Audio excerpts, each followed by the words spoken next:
So our next speaker is going to be Professor Farinaz Koushanfar from University of California, San Diego. She is co-founder and co-director of UCSD Center of Machine Learning, Integrated Computing and Security. She is an IEEE fellow and she has won numerous awards, including MIT Technology Review TR 35 2008, as well as Young Faculty Career Award from NSF, DARPA, Honor, and ARO. And her talk is going to be today focused on energy efficient machine learning on encrypted data, hardware to the rescue. I'm sure this is going to be a very interesting talk. So let's welcome our speaker in the afternoon session for the keynote, academic keynote, Professor Farinaz Koushanfar. Thank you. It's all yours. Thanks a lot, Raj. Really appreciate your kind introduction. It's a pleasure to be here and to be giving this talk. Although, I would have really preferred to give this talk in person, but unfortunately, this has by no means the only thing that has been postponed, canceled, or has moved to an online version this year. You're all impacted by the deadly pandemic that continues to tail us, and we are, the number of impacts it has had on our society, economy, and the world at large, in addition to the huge death rate, is huge and is there to stay for many, many years to come, despite the great news of having some light at the end of the tunnel and having vaccines who are effective and would hopefully work. But when I think about this pandemic, there are not too many good things that actually you could think of that has came out of this. Really, if you think about the good, if you think about the bad, and if you think about the ugly, it's all kind of looking very similar. There is very little boundary between all these different aspects of this deadly pandemic and the darkness it has overshadowed our society and world at large. But the one thing that is completely clear to me, and I think it's an impact that is here to stay, is that this pandemic has really accelerated our transition to the cyber domain. And with this accelerated transition, I'm sure you guys have all noticed, at least, in my own job, there has been functions that would never been done, say online or over, remotely. But now we've moved everything, absolutely everything that we could, because, of the necessity. And there is these changes and the subsequent kind of speedy pedaling to the future, where everything should, or would be in the digital domain, is there to stay. And the staying of this information and data and all the transactions that happens to be online is raising a lot of concerns. And one particular concern that I'm going to talk about today in my talk is issues with privacy. Sorry, can you put your slides on presentation mode? I think we are still seeing not in presentation mode. I am in presentation mode, sorry. Oh, okay. Okay, this is better now. Okay. Let me see. I'm gonna go back and do it again. Do you see my slides? Yes, now we can see. Yes. Okay. Yeah. Do you want me? I mean, you have seen my slides earlier, right? Please continue wherever you were. Yeah. Yeah. That's good. So, I was mentioning that there are a lot of bad consequences of this pandemic, and there is one consequence that, I'm not sure if it's good or bad, but it's an accelerated transition to the cyber domain that has happened because of the urgency that brought by this pandemic. And this raises a lot of issues with security and privacy of the data now that everything, absolutely everything, is online. And the question that is of interest to a lot of people and is really pressing is it possible to answer questions using the content we don't have access to? And this may sound like a black box, But over the past few years, there has been a lot of progress in this field. I'm particularly going to focus on machine learning on encrypted data where you don't have access to the data, but the revolution has been happening for many other domains where computing is remote. So for the rest of the talk, I'm going to focus on answering this question and talking about methods that we borrow from hardware algorithm and security crypto to make this a reality as it goes. In particular, I'm going to talk about the significant role of hardware that has played, and hardware, as you will see, has played two types of role here. It will, as I will show during my talk, one thing is methodologies to design compact hardware has been really useful in compacting the functions that we are trying to implement into real devices. And the other aspect of it is that, you could use hardware for acceleration, and that has brought additional couple of orders of magnitude improvement over this field. And, before I go further, I just want to step back and talk a little bit about the Mix Center that Raj has mentioned that I'm co-directing at UCSD.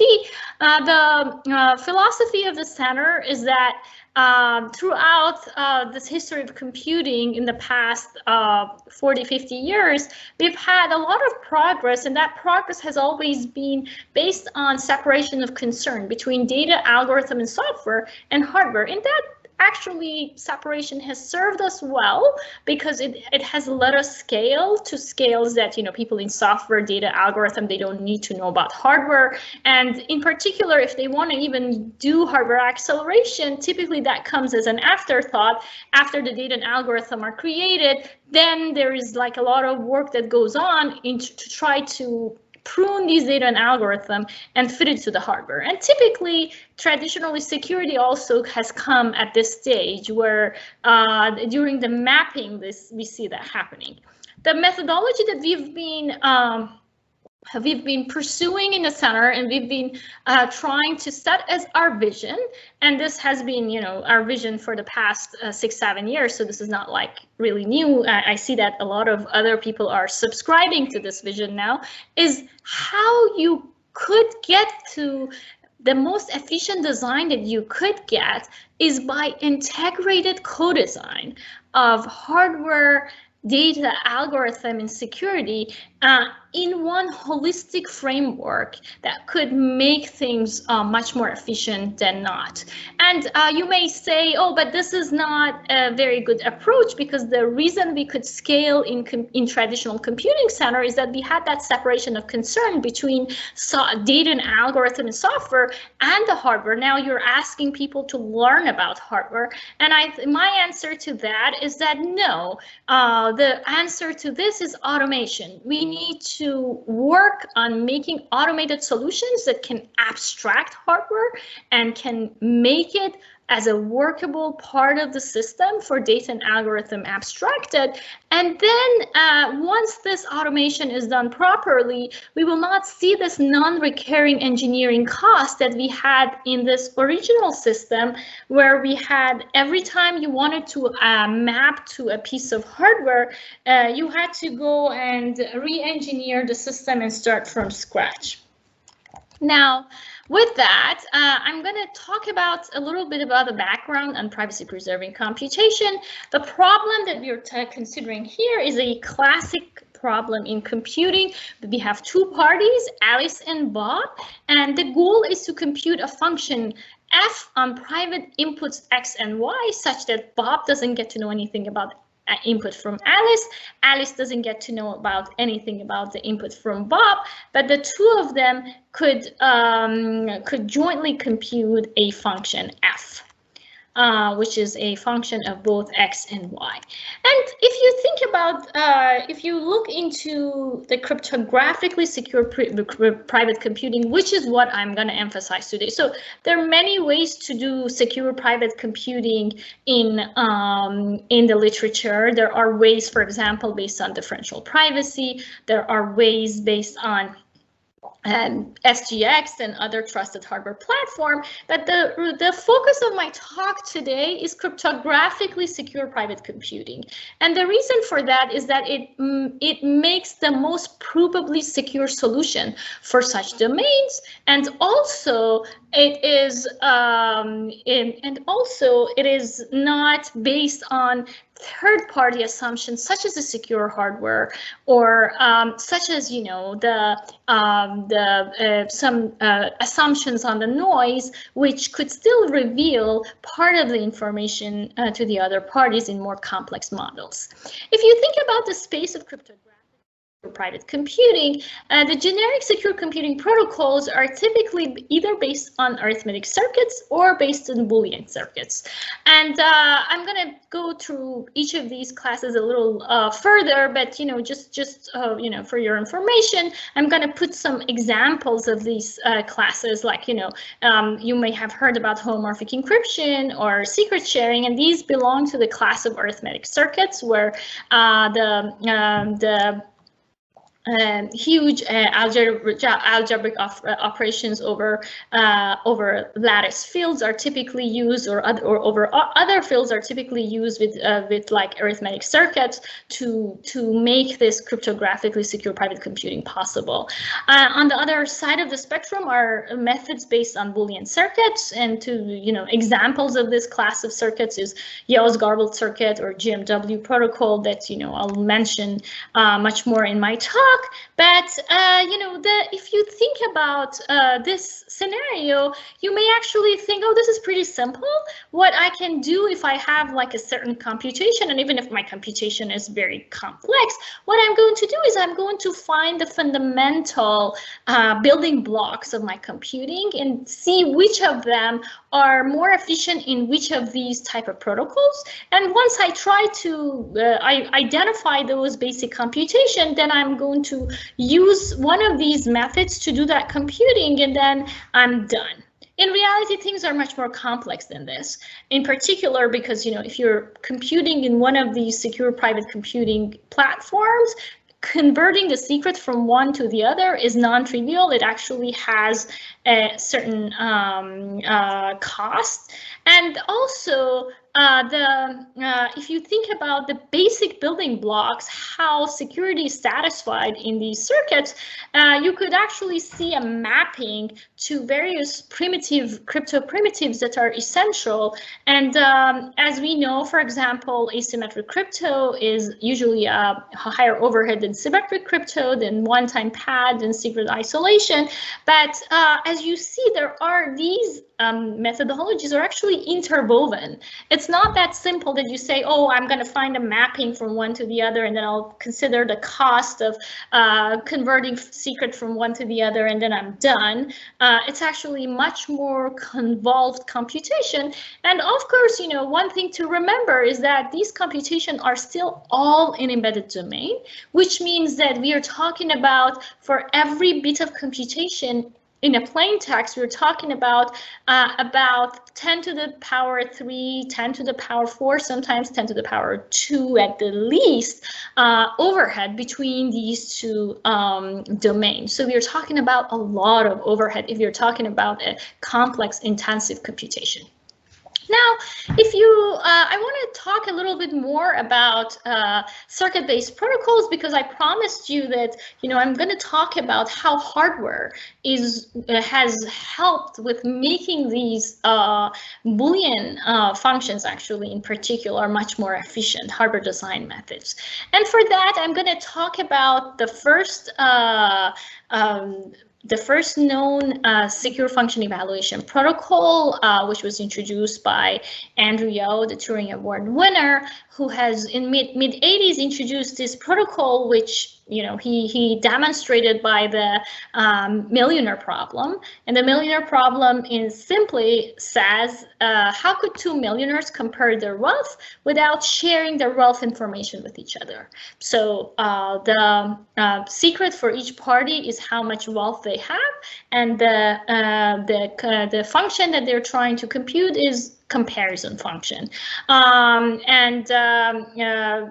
Here I'm showing a comparator circuit, which is, you know, in a Boolean logic. As I mentioned, this protocol is actually done over Boolean logic, and then there are other protocols that have came after this protocol that are using the same kind of Boolean abstraction concept and are still trying to function in the encrypted domain.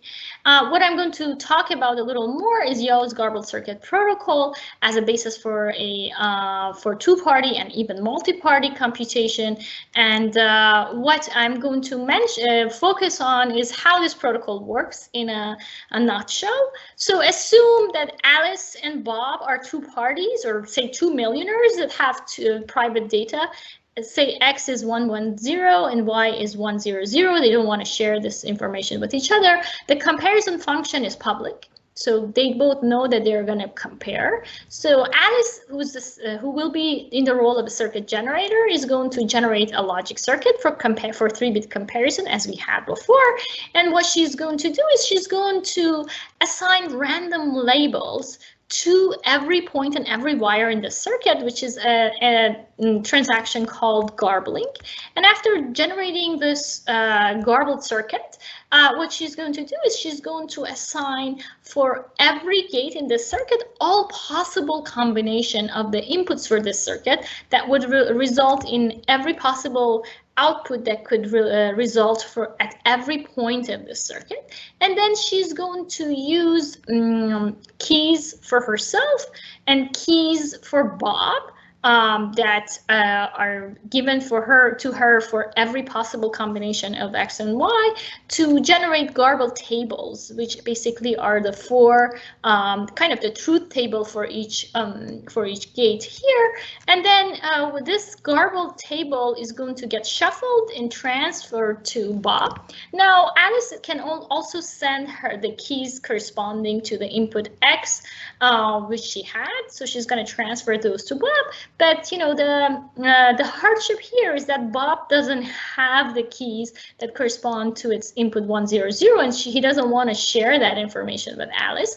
For that, Bob is going to get involved in another computation, which is called oblivious transfer, another amazing finding of the crypto by another amazing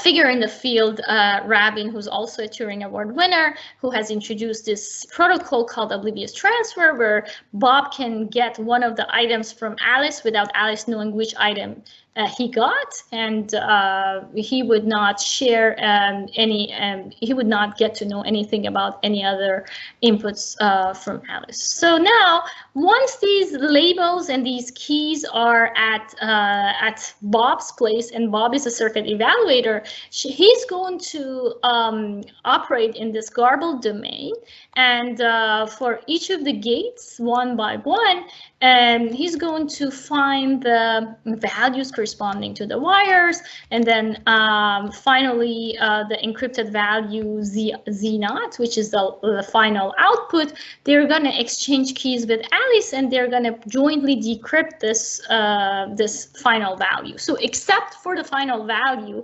assuming an honest but curious model where both Alice and Bob are following the protocol, there will be no leak on the final output. Of course, you know, this is like a problem that has been around for 35 years. There has been a lot of amazing improvements in the field of cryptography on this. There has been optimizations on the logic side that are known to improve this, and this includes row reduction, where you could reduce the number of rows for that garbled table and still do fine. One of the most recent ones that we leverage a lot in our work is the work of my colleague at UCSD, Mihir Balare and his colleagues, number 3, where they have actually shown that garbling can be thought of as a standalone cryptographic primitive, and it can be done by a fixed key block cipher, but prior to our work, there was no scalable solution for synthesizing garbled circuit logic available that would, in a scalable way synthesize these Boolean circuits in a way that they could be compacted into real design. In fact, what these works have all assumed is that the synthesizing and optimizing the logic for these constraints and objective functions was a new problem. So they started writing compilers for this, and the one big weakness of these compilers is that they didn't have any notion of a sequential circuit. Like, and if you know circuits, like I'm sure most of you guys know, there's no way for the circuits to actually scale if you don't have a notion of a sequential circuit in your design. In fact, if you have your circuits as just directed a cyclic graph, none of the contemporary designs would scale. We would never have a modern day microprocessor that is general purpose that could do all these computations in a compact unit. And this is what was missing. And also, you know, the Boolean circuit optimization is really nothing new. If you're thinking about this as a hardware optimization, it's actually very well known in the field of logic synthesis, where we have a huge industry on this and more than 60-70 years of research on logic optimization. So I guess it was a serendipity that, you know, we got to see this a few years back, like 7 years ago when we started looking into this. We looked into this as not a, you know, just writing a ad hoc new compiler, but how could we use this traditional compilation that we know from logic synthesis to generate this. So instead of trying to write a new compiler, we used a standard Boolean compiler from Synopsys to do this computation. And we also had this open source one, but we actually wrote a lot of new libraries, constraints, and design variables to be able to optimize our Boolean circuit for the Yale's Garbled Circuit protocol.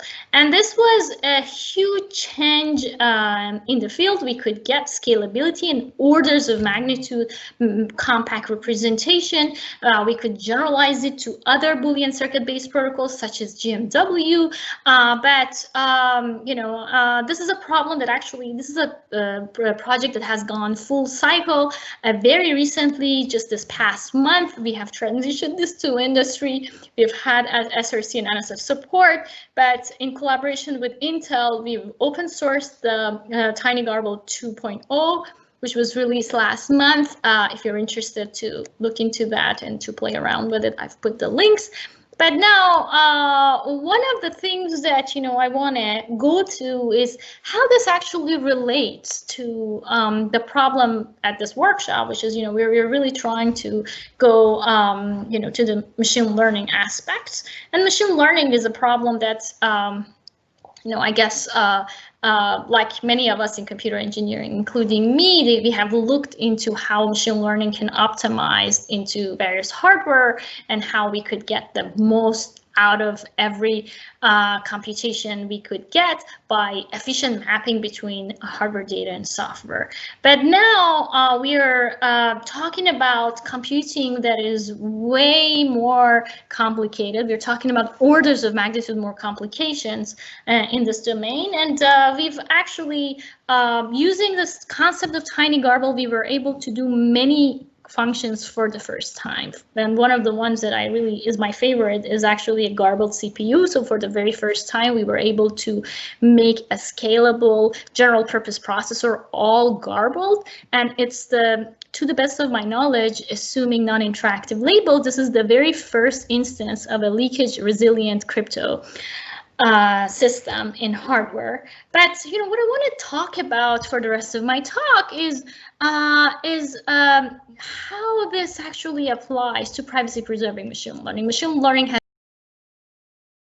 active label. This is the very first instance of a leakage resilient crypto system in hardware. But what I want to talk about for the rest of my talk is how this actually applies to privacy-preserving machine learning. Machine learning has been a complex, very lively field for itself. And it's like the research I want to talk about is how you could make this really sophisticated, large machine learning model such that they could be performed in a privacy-preserving way. And now, before I go further to machine learning, I just want to have like a quick list of many privacy-preserving algorithms that could be optimized by Boolean optimization. My list is by no means complete. I'm just going to showcase a few of the algorithms we have worked on throughout the years, which has been, in many cases, the first scalable implementation of this algorithm in a privacy-preserving environment. So we've done genome matching, Hamming distance for puff authentication, secure positioning of the car, stable matching algorithm, privacy-preserving search, secure hyperdimensional computing, compiling not from a hardware language such as Verilog, which we did in Tiny Garble, but compiling from a higher level compiler such as ARM to the Garbled Circuit with a lot of efficiency, and multi-party protocols. I'm not going to go through this for the rest of the talk. I'm just going to focus on machine learning on encrypted data. So here we're not talking about the problem of secure communication, which most of you are familiar with. In this scenario, you encrypt your data, you send it encrypted on the channel, but you decrypt it at the server. The server computes on plain text data and sends the results back. What we're talking about is secure computation, where the server never sees the decrypted data. It just runs the algorithm on the encrypted data and gets the results back. And this is it's not surprising that Microsoft actually has been the first ever place which has had success reporting in this field. So in 2016 ICML, Microsoft has introduced CryptoNets, which was an algorithm that could do deep learning on, and when I say, the first method, I'm talking about methods that operate on deep learning, not on any machine learning algorithm. So, in 2016, Microsoft introduced CryptoNet. It was based on their homomorphic encryption engine. It was really a great proof of concept. Despite a lot of limitations. So, one of the main limitations is that it couldn't handle nonlinearity because, nonlinearities could not be handled easily or efficiently by the homomorphic encryption engine. So they actually used approximation to that, which affected accuracy. The biggest networks they could operate on were 2 layers. They only reported on small MNIST benchmarks, and it had a lot of room to improve, which that it opened up a lot of possibilities. It really showed that something that was considered impossible possible. And this is a slide I actually have borrowed from one of my collaborators at Intel AI Privacy Lab, which shows how much we have come. And this was a slide in 2019. Shows how much improvement has been has gone through from CryptoNets in 2016 all the way to Zon, which is actually the state-of-the-art method for computing on private data, for machine learning on private data, which we have worked on.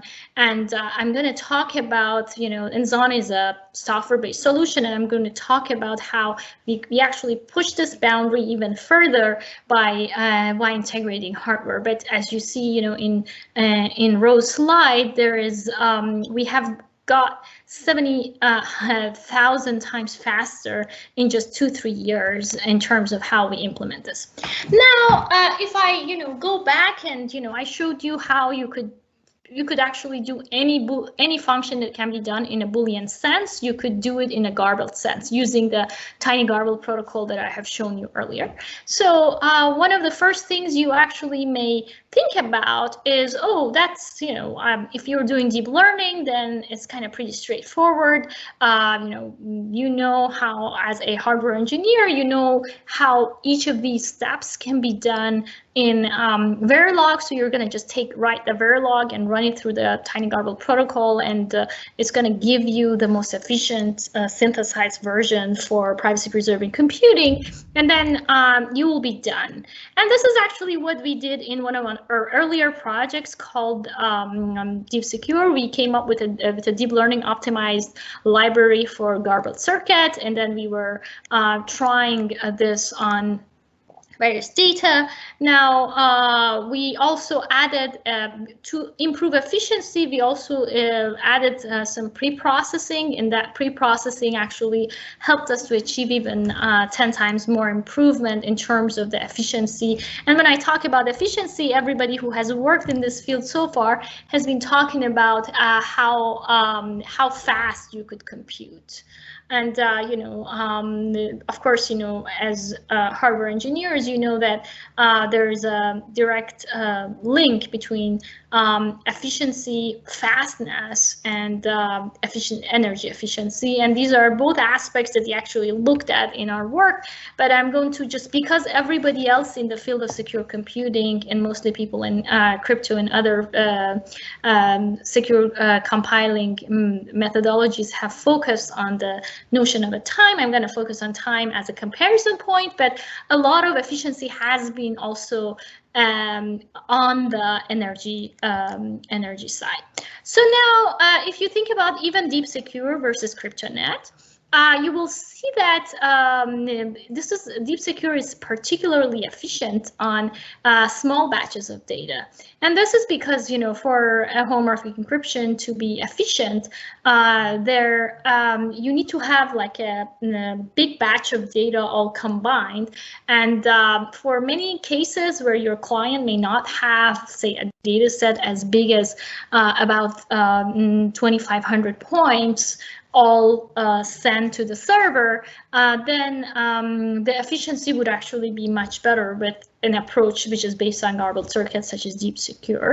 And we could get a lot of improvement, in particular for the pre-processing methodology that we introduced.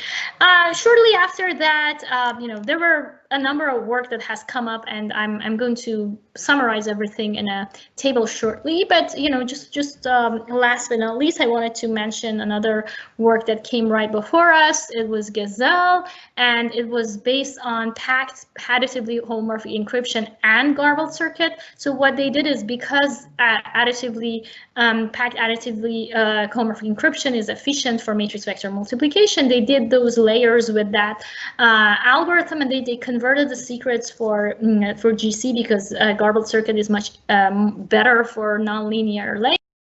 And then they also had special packing mechanism for convolution.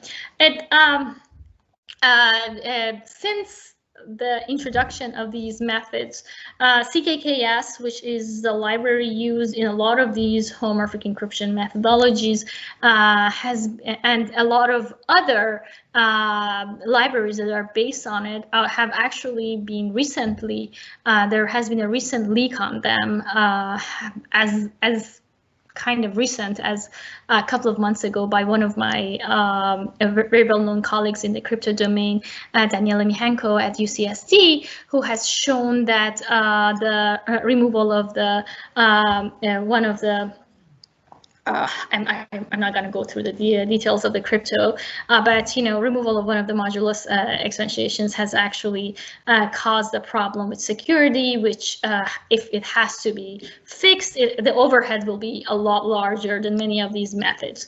But even the Gazelle, as it was introduced, when we started looking into this, we could actually see some of the bootstrapping phases were done in a fast way, and that introduced some errors, which we kind of reported that, it could be fixed, but the overhead would be 30–40% even more than what they reported.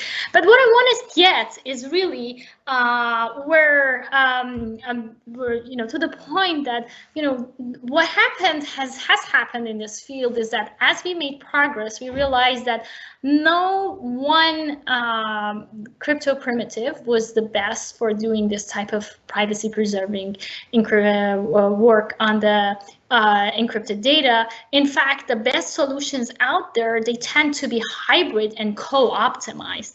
And when I say hybrid, I mean that they're using a combination of various secure the function evaluation or secure computing protocols, and also they're co-optimizing the computation with the crypto construct to get the best out of this. And this is the method that we took on, and this is really in line with our methodology at Mix. So we thought about how we can most efficiently realize the functionality, how we can securely execute the functionality, and how to most efficiently compute. And our most recent work in this domain, Zon, which actually, we are working on pushing the boundaries even more than this, but this is the most recent published work that we have, is that it's fast and efficient, it's provably secure, it's constant round, and it's one of the very few in this one and Deep Secure, which we are both from our group, are the only ones so far that are resilient also in the malicious adversary setting. And in Zon, we introduced vulnerability security of Gazelle, and this was, as I said before, the vulnerability in the general CKKS algorithm was reported by Mikenko and his group. But we also, what I want to emphasize is the new algorithm protocol co-design based on Boolean circuit and deep learning transformation. We had new pruning algorithms based on the garbled circuit cost function, which is applicable for both computation and communication.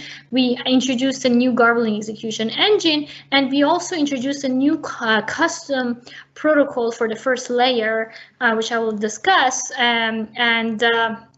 We also had a API from TensorFlow, so you could take a TensorFlow API and have a completely oblivious transformation. So here I'm putting a selective comparison to some of the recent works that came out before Zon, and you see the different crypto primitives.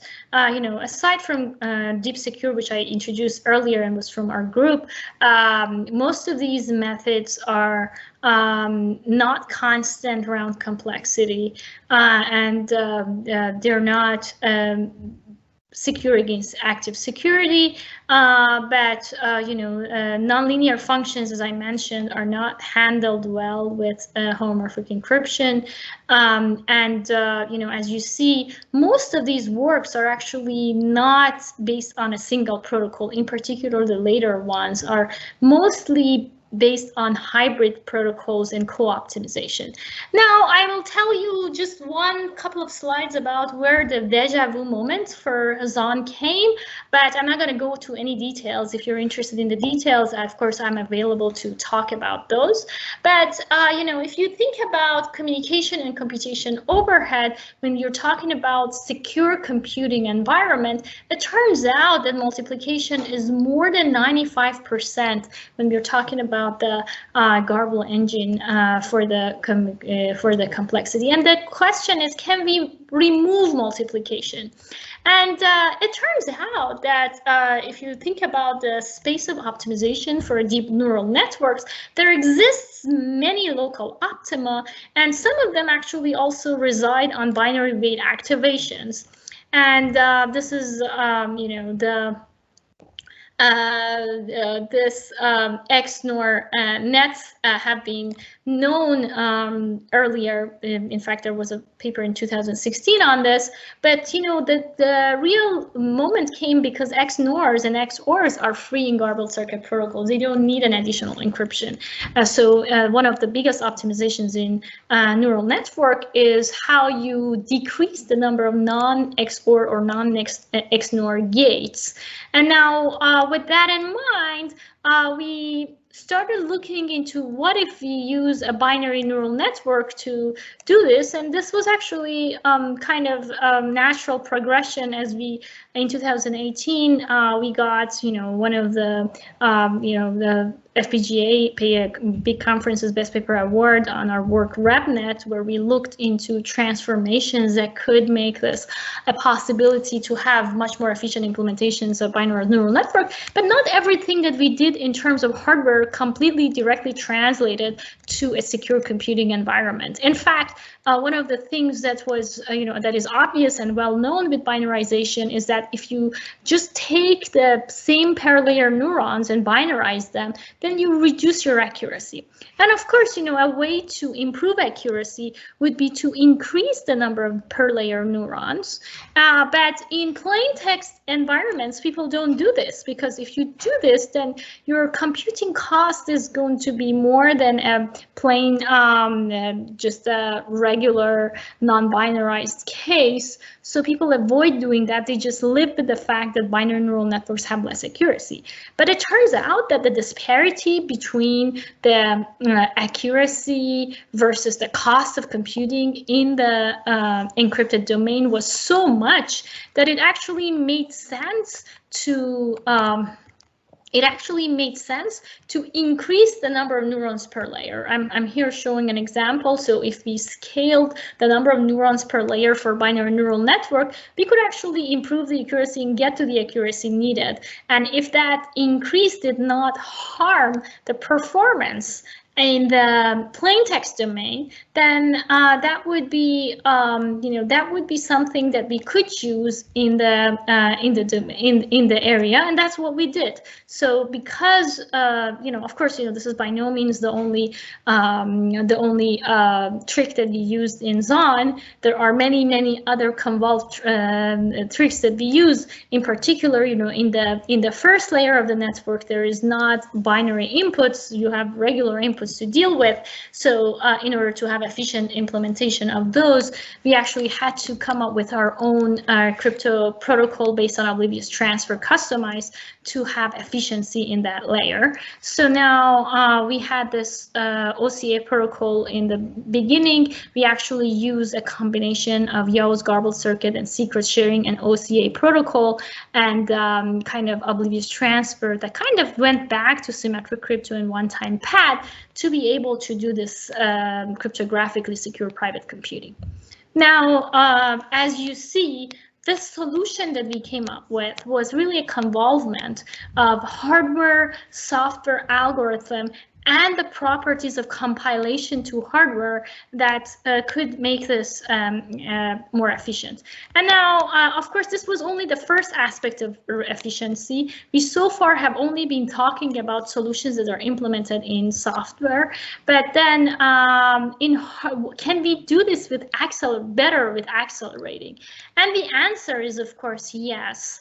I'm not going to go, or I don't have time, as it turns out, to go through the details of how we went from the software-based solution to a reconfigurable-based solution, but we've actually been working hand in hand on FPGA accelerators for this domain. So we have accelerators for general-purpose processors that support any generic function. We also have an accelerator called the Maxcelerator, which only supports matrix multiplication in ReLU.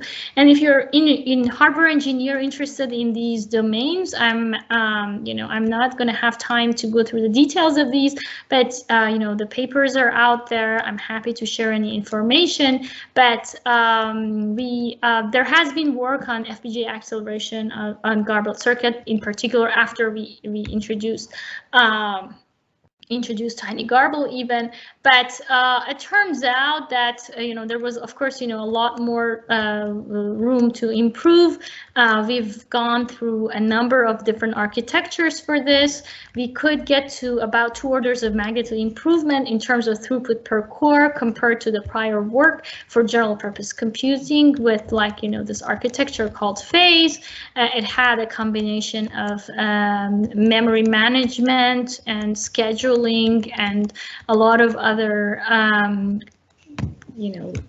really hardware engineers' bag of tricks to make this 2 orders of magnitude more efficient. But the accelerator is FPGA accelerator, which we wrote specifically for privacy preserving matrix vector multiplication, and it turns out that the accelerator was very good for the specific function, but not on generic function. It was not as good as phase, but for the specific function of matrix vector multiplication, we could compact the logic in 1 core per stage, and we could have about 4 times throughput improvement for matrix vector multiplication compared to the generic method.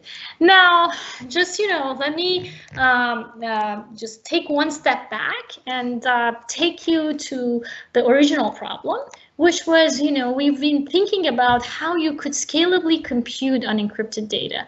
And the answer, I really believe, is really on the intersection and co-optimization of the algorithm, protocol, and hardware. There are many things, many work to follow. There's a lot of recent interest by industry. In fact, just yesterday it was announced that we are part of the Intel Private AI Institute that is really trying to push the boundaries of this field. I'm excited about that. We're also part of the, we're also leading the Samsung AI technology university research groups on in this field, really trying to make this a possibility so it can be done scalably on the private data. We are also looking into emerging network architectures. We are looking into various protocols and new applications. And as new reconfigurable computing platforms and architectures come, there will be a lot more room to improving this. But the key here is how you do algorithm, protocol, and hardware co-design in an intelligent way, in an automated way, so this can scale to larger scales than before. So in summary, I'd like to advocate a holistic hardware, software, algorithm, protocol co-design for computing on private data. I really believe that reconfigurable computing is the way to go, but in order to have scalability, we need and non-recurring engineering costs. We need automation to address a variety of privacy and, of course, real-world computing challenges. I'd like to acknowledge the tireless work of my SMART students and PhD students, alumni, master and undergraduate students, in particular those who have dedicated a lot of their times into these projects.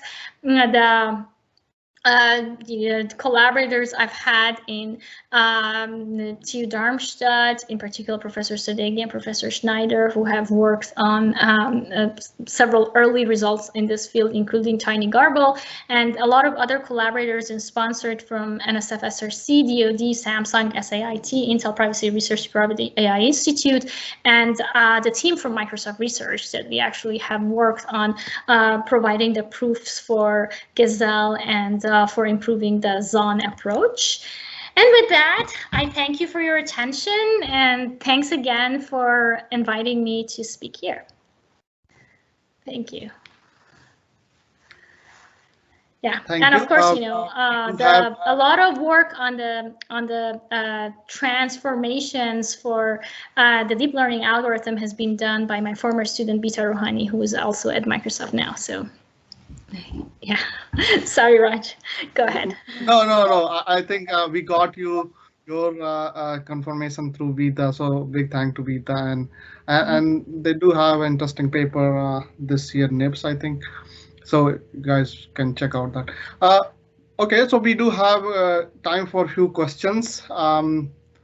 One question I have, Farinaz, is that we always talk about security, and my most experience is on general purpose computing and CPUs. So everyone wants it, but then no one wants to pay the cost in terms of hardware and software.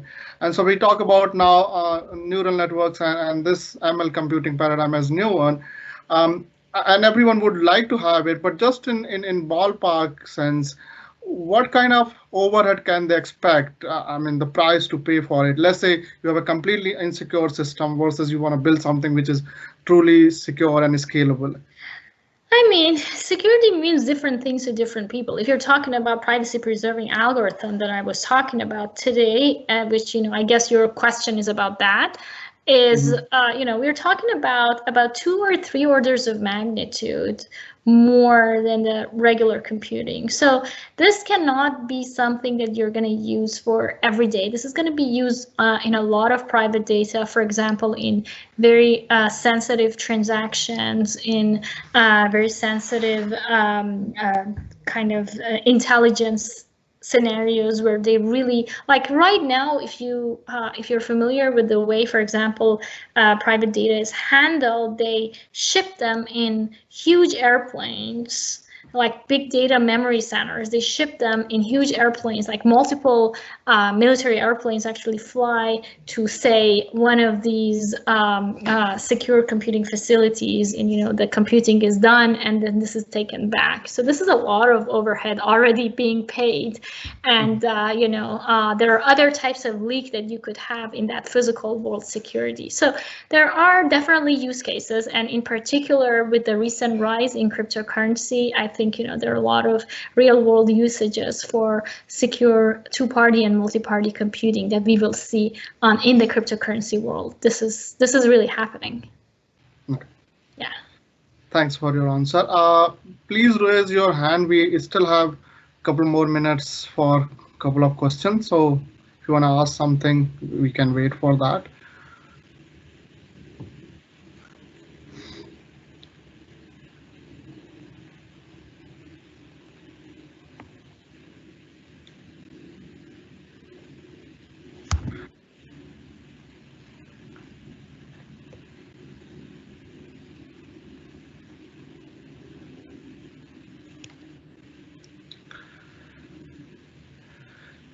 Okay, if there are no questions, these slides would be available at a later date. There would be, this talk would also be recorded.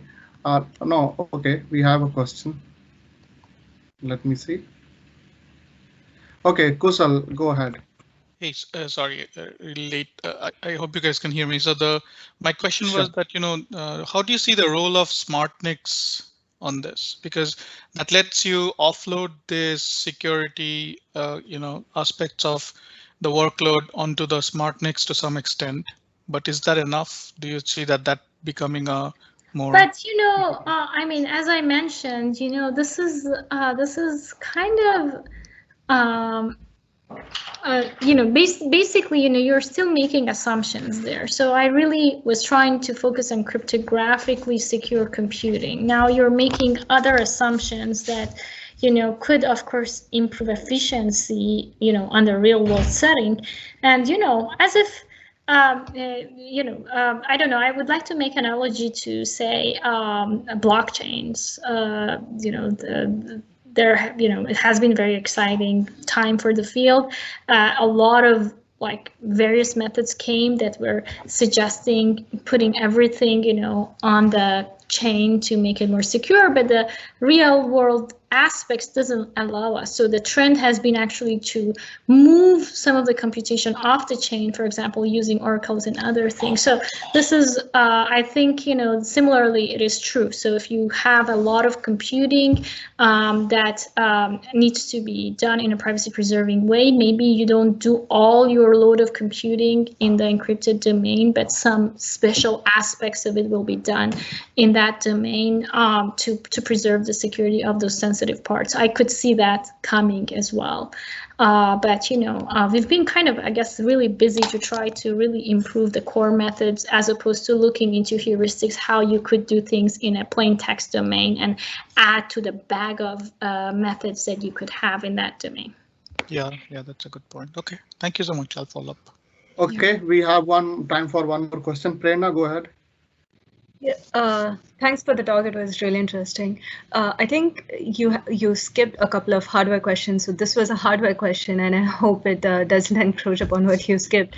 But my question was regarding, you mentioned automation. So if we are trying to do end-to-end automation for even generation of hardware for garbled networks, do you think HLS is at that level where we can ensure performance if you're automating generation of hardware as well versus a hand tuned? I mean, you're talking about, now you're talking about a much bigger philosophical question. So I think, HLS is, made a lot of progress. But it's, of course, there's a big discrepancy between HLS and lower level compilation methods. But, if you think about a very specific type of computing in very specific field of computing, then I could imagine that HLS actually could work well, because you could actually pre-realize the libraries that are efficient and then just write the higher level code in HLS. And that has already kind of happened in terms of the machine learning, right? So if you think about, there are a lot of libraries that are being introduced that could make really efficient implementation of the sub modules that go within the deep learning method, and then you just use higher level compilers that are even higher level than HLS to try to compile from all the way from, say, TensorFlow or Python to hardware or FPGA. So I think for specific type of problems such as this, it's possible to just provide that type of automation. If you're talking about HLS as a general rule to do general purpose computing, that's kind of a much harder problem. And I think I have shown that a little bit with my representation of the differences between phase and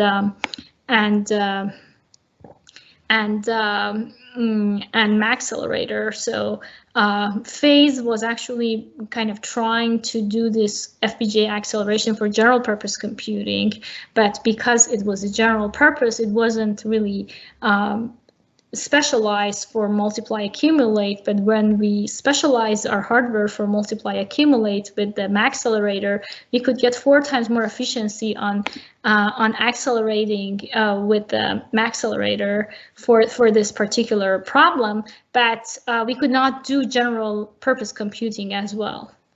So I think, HLS is really a hard problem, but as we go, so, I guess, the person who would be really the king of this would be somebody like, Jason Kong, who has really worked on, he's actually the person who has sold the company that had Vivado to Xilinx, and he has been working consistently in this field. One of his most recent efforts has been on customizable domain-specific computing, and the effort there is really along the lines of what I was just mentioning. It's you want to make your customized. You want to customize your algorithm such that your domain-specific computing is well accelerated using this high-level programming language. But it doesn't mean that if you don't do this customization and domain specification, you would do well with any general-purpose computing. Does that answer your question? Yeah, thank you so much for your detailed answer. That helps. Thank you. Thank you. Thank you, Farinaz. I would like to thank on behalf of AMC2 and all the audience member.